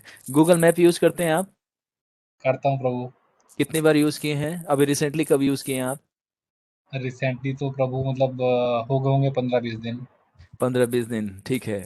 उसमें आप ऐप ऐप का 3 फंक्शन बताइए, क्या क्या चीजें करते हैं। जैसे ऑन करते हैं नेट से कनेक्ट करके तो क्या होता है? ध्यान से सभी भक्त लोग ध्यान से सुनिएगा, इनका प्रश्न बहुत वैलिड है और बहुत लोगों को ये पूरा लाइफ समझ में नहीं आता कि भगवान सब कुछ करने वाले हैं, उनके मर्जी के बगैर पत्ता भी नहीं हिलता, तो ये टेररिस्ट क्यों, ये कोरोना क्यों, कष्ट भक्तों को दुख क्यों, पत्ता क्या हम पेड़ हिला देंगे घूसा मार के, है ना? ये सब प्रश्न आता है। तो मैंने अभी इन्होंने जो प्रश्न पूछा है मैं उसका उत्तर दे रहा हूँ। आप सभी लोग इसको ध्यान से समझिएगा, नहीं समझ में आए फिर भी प्रश्न पूछेगा, हम आपको प्रयास करेंगे। तो हमने पूछा, जब आप गूगल मैप यूज करते हो, नेट जैसे ऑन करते हो, तो क्या क्या उसमें आप कार्य करते हो? प्रभु उसमें डायरेक्शन के लिए आता है कि स्टार्ट कहाँ से करना है और डेस्टिनेशन क्या है। ओके, जहां से स्टार्ट पॉइंट है वहां, और जहां पे आपको जाना है वहां का, ये 2 पॉइंट उसमें आपने फीड किया। जैसे ये फीड किया उसके बाद क्या शो करता है उसमें? उसके बाद में रूट शो करता है, 2-3 हैं या एक ही है जो भी अवेलेबल है, बाइक का या हम्म। कार का या हम्म। पैदल का भी। ओके, मतलब साधन आपको वहां तक पहुंचने का वो दिखाता है, टाइम दिखाता है और मार्ग दिखाता है कि ये रास्ता है। हाँ जी। तो यानी कि पूरे वर्ल्ड के मैप पे आपको यहाँ से, जैसे गुड़गांव आपको 45 सेक्टर से, मैं अपना उदाहरण दे देता हूँ, 45 सेक्टर से मुझे यहाँ से जाना है इफ्को चौक, ठीक? जी। तो मेरा स्टार्ट पॉइंट जो है वो 45 सेक्टर हमारा टेम्पल हो गया, और इफ्को चौक जो फ्लाईओवर है वो डेस्टिनेशन हो गया। तो जैसे मैं इसमें फीड करूंगा डेस्टिनेशन, वो ब्लू मार्क होके आ जाता है। हाँ जी। मतलब आपको गूगल मैप दिखा देगा कि आपका डेस्टिनेशन ये है, ये मार्ग हमने आपके लिए डिफाइन किया है, इसमें आपको चलना है, ठीक है? अब जैसे आप मूव करते तो एक एरो आपको दिखाते जाता है कि आपको यहाँ यहाँ से टर्न लेना है और इस रास्ते से निकलना है। ट्रैफिक होगा वो आपको अलर्ट कर देगा कि यहाँ से कट लेके यहाँ निकल जाओ, ठीक है? हाँ जी। अब वो कोई समझदार व्यक्ति अगर उस एरो को फॉलो नहीं करे और उस डेस्टिनेशन तक पहुंचने के लिए एरो दिखा रहा है जिस डायरेक्शन में, वो कहीं से लेफ्ट टर्न ले ले, तब क्या होगा? घूम जाएगा, पता ही नहीं चलेगा कहाँ चला गया। नहीं, इसका मतलब ध्यान से यूज नहीं करते, इसीलिए हमने आपको पूछा था कितने दिन पहले यूज करते हैं। तो आप दोबारा प्रैक्टिकल अब करिएगा इसको, और सब लोग सुन रहे हैं तो करके देखिएगा। एनालॉजी बहुत इजी से आपको बस सरलता से समझा देगा भगवान हमारे बीच में क्या चलता है। जिस तरह से आप गूगल आपने यहाँ से राजीव चौक के लिए डिफाइन कर दिया, ये बीच का जो किलोमीटर है 12 किलोमीटर यहाँ से दिखा दिया, और आपने लेफ्ट टर्न लिया, तो गूगल स्टिल आपको गाइड करेगा। आपने लेफ्ट टर्न लिया तो दिखाएगा कि वो आपका ये पाथ है लेकिन आप इधर जा रहे हो, लेकिन गूगल थोड़ी देर बाद क्या दिखाएगा, वो उसी जो आपने रॉन्ग टर्न लिया उसको कनेक्ट करके राइट पाथ पे दिखाएगा वो आपको। हाँ जी। समझ रहे हैं? ये दिखाता है। रीरूट करता है, हाँ जी। हाँ, आप बीच में फिर चलते हुए फिर से एक रॉन्ग टर्न लीजिए, फिर से गूगल आपको क्या कनेक्ट करके दिखाएगा कि राइट टर्न ये है और आपका डेस्टिनेशन इधर आता है, इधर आइए आप। फिर से आपने एक और लिया, तो जो यहाँ से 20 मिनट का जो सफर था अब वो 1 घंटे 1.5 घंटे का बन चुका है, राइट? तो वो क्यों बना? गलत रास्ता पकड़ लिया। आपने तो गूगल में अपना डेस्टिनेशन फीड किया था, गूगल ने टाइम दिखा दिया था 20 मिनट, और किलोमीटर 12 मीटर दिखा दिया था। तो फिर आपने जो टर्न लिया तो ये किसका विल था? गूगल का या आपका विल था? मेरा खुद का। तो गूगल स्टिल क्या कर रहा है आपको? डायरेक्शन दिखा रहा है फिर भी। राइट पाथ दिखा रहा है बार बार। उसी तरह से भगवान डिसाइड कर चुके हैं हमारे जीवन का, हमारे कर्मों, हमारे हमारे इच्छाओं के अनुसार पूर्व जन्म में। क्योंकि अभी महाभारत तो हमने सुना नहीं, और भगवत गीता भी अभी अच्छे से समझा नहीं, है 3रा चैप्टर है ना, कर्म कर्म कर्म योग। तो भगवान 3 तरह के कर्मों का बता रहे हैं, और कर्म से कैसे प्रभावित हो जाता है, गुण से कैसे प्रभावित हो जाता है जीवात्मा, उसको नहीं पता है। तो गूगल में देखिए कि हमने जितना राइट रॉन्ग टर्न लिया, गूगल स्टिल गाइड करता है कि राइट पथ पे आ जाइए, आपका यही डेस्टिनेशन है। जब तक आप अपने डेस्टिनेशन तक नहीं पहुंचेंगे वो गाइड करता रहेगा आपको। आप हमेशा डायरेक्शन गलत लेते रहिए, वो फिर भी गाइड करेगा। आप यहां से दिल्ली चले जाइए, उल्टा अपोजिट डायरेक्शन में। दिल्ली से फिर से दिखाएगा कि नहीं, राजीव चौक गुड़गांव में है और आपका ये डेस्टिनेशन है, लेकिन आपका टाइम, किलोमीटर और आपका जो है फ्यूल, वो सारा एक्स्ट्रा लगेगा। तो उसी तरह से भगवान हमारी इच्छा के अनुसार हर चीज डिफाइन कर चुके हैं। बताया ना कि जन्म के समय 5 चीजें निर्धारित हो जाती है। आपकी शिक्षा, आपके माता पिता, आपकी प्रसिद्धि, आपके जीवन में क्या क्या साधन मिलेगा, और आपका रंग रूप शरीर का कैसा होगा, आपकी मृत्यु कहाँ पे होगी, कौन से स्थान पे होगी, ये सब कुछ पहले से डिफाइन है। लेकिन इसमें मृत्यु डिफाइन है, लेकिन योगी लोग अपने सांस को रोक के प्राणवायु का आयाम परिणाम करके वो अपने आयु को बढ़ा सकते हैं। लेकिन वो आयु किस लिए बढ़ाते हैं? आप उनको पता है कि 100 साल की आयु मिली हुई है, लेकिन वो 200 साल 300 साल जी सकते हैं, अपने लाइफ का ट्रिपल करके जी सकते हैं। लेकिन उसका प्रयोग करते हैं भगवान की सेवा में, तो वो नेचर के अनुकूल होता है, उसका कोई रिएक्शन नहीं आता। क्यों? क्योंकि बताया ना कि जब गवर्नमेंट के लिए कोई काम करेंगे आपको, आपको तो रिवार्ड मिलेगा, आपको उसको दंड नहीं मिलेगा। गवर्नमेंट का कोई रूल तोड़ेंगे तो आपको दंड मिलेगा। तो क्योंकि जीवात्मा को स्वेच्छा है और उसकी इच्छा है, और वो गुणों के प्रभाव से अपने कार्यों को बदलता रहता है, तो भगवान उसमें स्टिल उसको फैसिलिटेट करते हैं। जैसे आपने रॉन्ग टर्न लिया तो गूगल वहीं बंद नहीं हो जाएगा कि भाई ये मेरे पाथ से अब अलग चला गया है, इसको बाहर निकाल दो, अब इसके लिए गूगल मैप नहीं होगा। गूगल क्या करता है, आप जितना रॉन्ग टर्न लेंगे Google still guide you on the right direction. ये प्रैक्टिकल है, आप कभी भी कल ही इसका एक्सपेरिमेंट कर लीजिएगा, अगर ड्राइविंग कर रहे होंगे तो आपको पता चल जाएगा। उसी तरह से हमारे जीवन में जो सब कुछ निर्धारित है पहले से, हम भक्ति करेंगे नहीं करेंगे, ये सब पहले से फ्री विल दिया गया है, पुण्य इकट्ठा है, और कुछ कार्य हम इस जीवन में करके उसको इकट्ठा कर रहे हैं और उसके अनुसार जीवन को जीने का प्रयास कर रहे हैं। ठीक। लेकिन बीच में जो हम अपनी इच्छा चला लेते हैं तो हमारा डेस्टिनेशन का टाइम बढ़ जाता है, हमारा टाइम पीरियड हर चीज का बढ़ जाता है, एग्जर्शन बढ़ जाता है, हमारा परिश्रम, हर हर कार्य बढ़ जाएगा। तो वो हमारी इच्छा है, भगवान की इच्छा नहीं है। अब आपको थोड़ा सा क्लियर हुआ अंडरस्टैंडिंग? हाँ जी। तो आप आपका प्रश्न अब दोबारा रिवाइज कीजिए आपने, फिर उसके बाद मैं इसको कंक्लूड कर देता हूं, आपको समझ में आ जाएगा। आपने बताया कि हर चीज इस जगत में भगवान की इच्छा से होता है, तो फिर जीवात्मा क्या करता है? उसका अपना कोई इच्छा नहीं है, यही है प्रश्न? हाँ जी। तो कोई व्यक्ति पेड़ में जाके, भगवान कहते हैं कि मेरी इच्छा के बगैर, है ना, एक पत्ता नहीं हिलता है। और एक व्यक्ति शक्तिशाली पहलवान है, वो गया और उसने पेड़ में हाथ मारा, पूरा पेड़ हिला दिया। उसने बोला, भगवान ने बोला एक पत्ता नहीं हिल सकता, मैंने पूरा पेड़ हिला के दिखा दिया जिसमें हजारों पत्ते हैं। अब बताओ कौन महान, भगवान या वो हाँ बलशाली बलवान? सोच के आंसर दीजिए। कोई और भी आंसर देना चाहे हमें दे सकता है। सबको अनम्यूट करते हैं। क्विक, बहुत लेट हो गया है। बोनस में जा रहे हैं आप लोग। हरे कौन कृष्ण प्रभु जी। कौन उत्तर देना चाहेंगे, बताइए। हरे कृष्णा। कोशिश करती हूँ प्रभु जी। हाँ, प्रयास कीजिए। हाँ जी। शायद ये भगवान भगवान की इच्छा, शायद ये भगवान की इच्छा होगी कि वो बलवान उसमें मुक्का मारे और वो हिल जाए पत्ते। भगवान की इच्छा होगी, नहीं है तो वो बलवान की इच्छा है। ठीक है मंजू माता। हाँ, प्रीति माता भी कुछ कह रही थी, बताएं।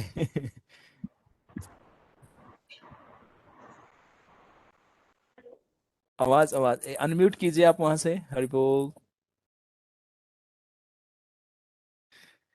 अच्छा, तो अंशुल प्रभु आपका उत्तर अभी आया नहीं। देखिए, हेलो। भगवान कह रहे हैं कि, हाँ, कौन बोले? नितिन। हाँ नितिन, जी, हाँ नितिन, नितिन बताएं प्रभु।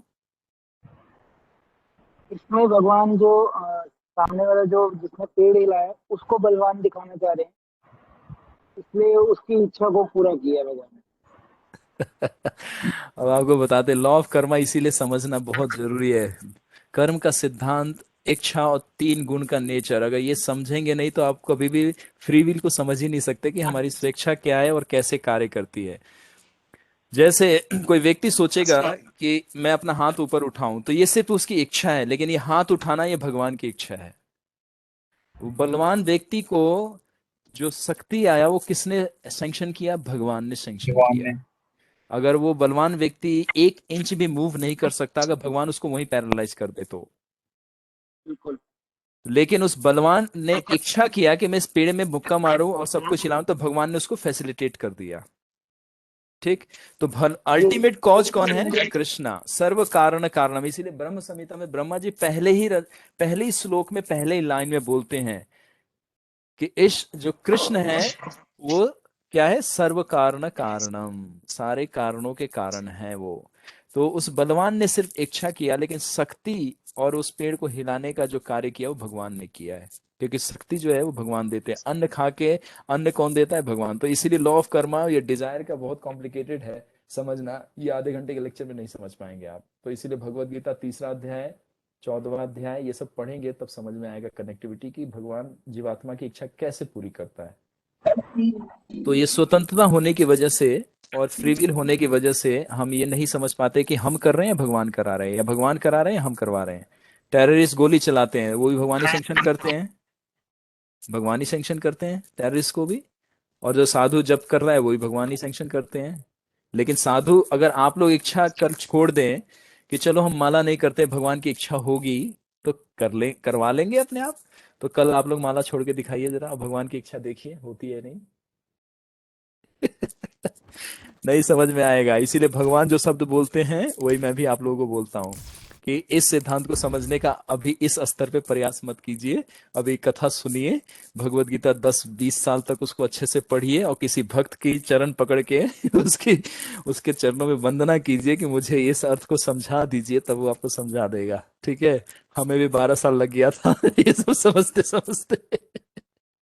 सबको और आप, ज्यादा कंफ्यूजन हो गया, अभी तो बिल्कुल सब माइंड के ऊपर से सब निकल गया। कोई बात नहीं, अर्जुन को भी निकल गया था, और भगवान ने यही बोला था कि Arjuna, don't try to understand the law of karma and desire of free will. ये 3 चीजों के लिए मना किया कि इच्छा कैसे आ जाती है, और ये स्वतंत्रता हमारी क्या है, और आपका कर्म का सिद्धांत मुझे समझ में नहीं आया। तो आपका वैलिड क्वेश्चन है और आंसर मेरा वैलिड है। अब आप नहीं समझ पाए, ऑडियंस नहीं समझ पाए तो ये ऑडियंस की प्रॉब्लम है हमारी नहीं। नहीं प्रभु, बिट्स एंड पीसेस में पता है, पर डॉट कनेक्ट नहीं कर पा रहा मैं तो। कोई बात नहीं, थोड़ा सा कथा और सुनिए, आगे चलते चलते इसका आंसर मिल जाएगा आपको। ठीक है।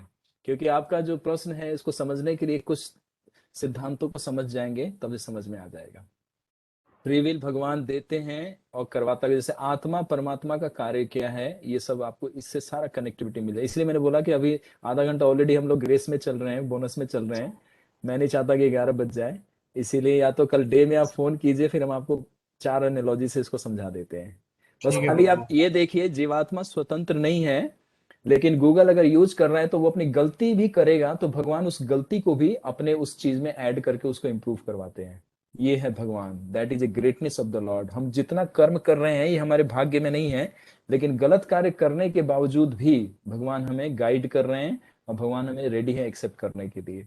गूगल में एक भी मिस्टेक करते हैं तो गूगल स्टिल आपको गाइड करता है। उसी तरह हमारे जीवन में इतने सारे गलत कार्य हैं, गलत इच्छाएं हैं, और अपनी इच्छाएं हैं, भगवान की इच्छा से नहीं, तभी भी भगवान हमारे पे कृपा करके वो सारा कुछ फैसिलिटी हमें प्रोवाइड करते हैं। ये है ग्रेटनेस ऑफ द लॉर्ड, भगवान का ये महानता है, भगवान श्री कृष्ण का, भगवान राम का ये महानता है। तो इसीलिए ये जो आपने प्रश्न पूछा है, ये एक डायमेंशन में नहीं समझ में आएगा, नहीं आता है। भगवान स्वयं 3रा अध्याय में अर्जुन को मना करते हैं कि don't try to understand law of karma Arjun, जो मैंने बोला है उसको सिर्फ सुनो और आगे बढ़ते रहो। करना वही है, क्या भगवान के प्रसन्नता के लिए जप करना है, कथा सुनना है, प्रसाद खाना है, सो जाना है, बस, और कुछ नहीं करना है। ठीक है। अंशुल पर भी घबराइए मत। आप ही की तरह हमें भी कभी ऐसे ही अपने प्रश्न पूछते थे सीनियर से, और हमें भी कुछ समझ में नहीं आता था। लेकिन आज जाके ये सब चीजें हृदय में उनके आशीर्वाद से, उनकी सेवा करके उनको कृपा प्राप्त है, तो हम लोग समझ पाते हैं कि क्या है ये। आपको भी समझ में आ जाएगा, ये मैं आपको विश्वास दिलाता हूँ। ठीक। तो यहीं पे विराम देते हैं वाणी को। No more question. अब जो नहीं पूछ पाए कल पूछिएगा। अच्छा, आप लोगों से मुझे एक परमिशन चाहिए, क्योंकि 7-8 लोगों ने तो मेरे से रिक्वेस्ट किया है कि फ्राइडे को भी कर सकते हैं क्लास। नहीं, आप में से मैक्सिमम लोग अगर ये चाहते हैं कि कल भी इसको कंटिन्यू करूं, तो मैं 1 घंटे का और आप लोगों के साथ मैं अपना संग बढ़ा सकता हूं, और आप लोगों की कृपा से मेरा भी अध्ययन आगे बढ़ता रहेगा। तो आप लोग मुझे अनम्यूट करके सभी लोग बताइए, या फिर आप लोग हैंड रेस कीजिए अगर आप ऐप यूज कर रहे हैं। तो मैक्सिमम लोग का अगर कम से कम 12-13 आ गया आउट ऑफ 30 थे, अब 27 हो गए। ओके, 3 लोग लेफ्ट कर गए कोई बात नहीं। तो अगर आप में से मैक्सिमम लोग मुझे बताएंगे, ओके गुड, 2 4 5 6 7 8 9 9 ओके। तो कल अगर आप लोग का अगर डिजायर है कि आप लोग आ सकते हैं, इस क्लास में ज्वाइन कर सकते हैं, तो ठीक है। हम कल इसको कंटिन्यू करते हैं इस सागा को, और वीक में 3 डेज है तो और फास्ट थोड़ा चलूंगा, क्योंकि इतने सारे डायमेंशन खुलते हैं शिक्षा के। अभी तो कमेंट्री मैंने पढ़ना शुरू नहीं किया है और ना ही आपको सुना रहा हूँ, अभी तो सिर्फ मैं जो ओरिजिनल ट्रांसलेशन दिया गया है उसी को पढ़ रहा हूँ। उसमें भी बहुत सारा शब्दों में थोड़ा उतार चढ़ाव है, तो उसको मुझे समझ के बोलना पड़ता है आप लोगों के सामने। तो मैं प्रयास करूंगा तो इसको कंप्लीट करूं बहुत फास्ट चल के, क्योंकि 24,000 श्लोक हैं। अभी तो हमने आज कितना 23 तक कंप्लीट किया। तो ठीक है, कल भी हम मिलते हैं, ठीक है, हम लोग कल भी मिलते हैं रामायण के साथ, और संडे क्लास में तो हैं ही हम। तो थैंक यू वेरी मच। आप लोगों का आधा घंटा हमने एक्स्ट्रा लिया, इसके लिए सॉरी, हम हर बार बोलते रहेंगे, आप क्षमा कर दीजिएगा। अच्छे अच्छे भक्त हैं आप लोग। तो जाइए आप लोग, रेस्ट कीजिए प्रॉपर, प्रसाद नहीं पाए तो प्रसाद पा लीजिए, और कल फिर मिलते हैं सेम टाइम पे, ठीक। तो कल भी करेंगे क्लासेस को। Thank you very much. Shri Shri Sitaram Lakshman भक्त हनुमान की जय, महर्षि वाल्मीकि जी की जय, श्रील प्रभुपाद की जय, गौर भक्त वृंद की जय। Hare thank you very Krishna. Much. Shri Hare Ram. Krishna.